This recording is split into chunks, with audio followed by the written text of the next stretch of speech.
everyone. Today we're going to talk about the 3 ways to live your best life in retirement. Now, a lot of people get hung up on the financial aspects, and I appreciate that because that's what keeps me in business. However, there's also 3 other more personal aspects to consider, and these are the things where I really feel like I add value with my clients and making sure they're really discussed and thoroughly considered. Now, these 3 things are having someone to love, having something to do, and having something to look forward to.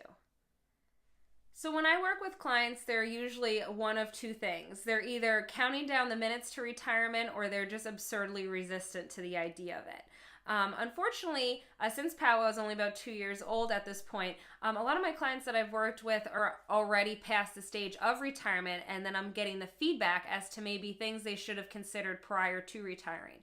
The first is, for those that are really resistant are often saying, I wish I did this sooner. The ones that were always grass is greener on the other side about retirement are finding themselves quite bored.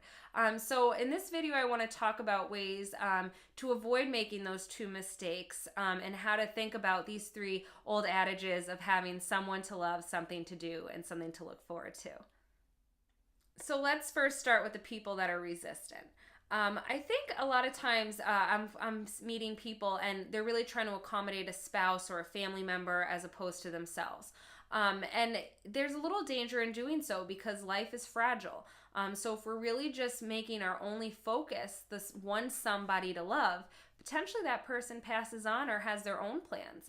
Even if it's accommodating a child, that child could move and leave you in the dust. So figuring out kind of some bodies to love and focus on, and also just turning that attention to yourself and focusing on the other 2 things as to the somethings to do and something to look forwards to, so that you have a lot of different things going on in your life and it feels full. I also want to discuss the real issue of personal growth.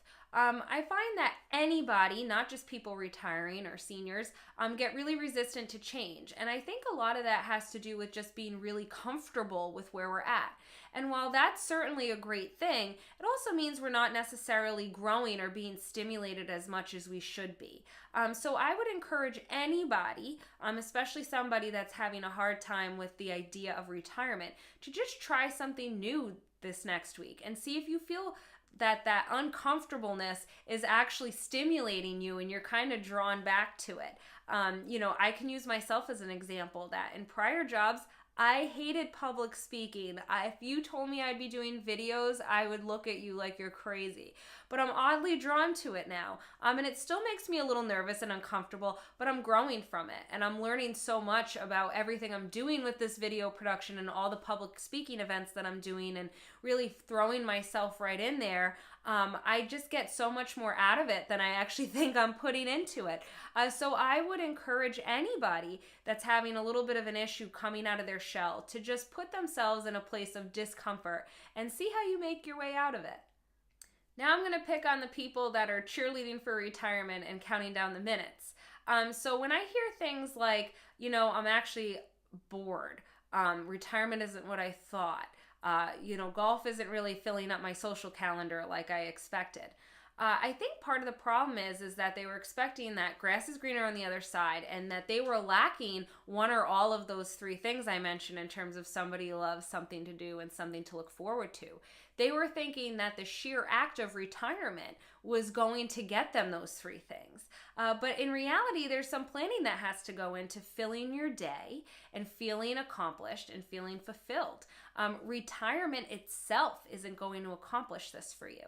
So you really have to position yourself in a way to be around friends, family, and loved ones. So you have that focus. You really have to figure out what your passion is, what's worth pursuing.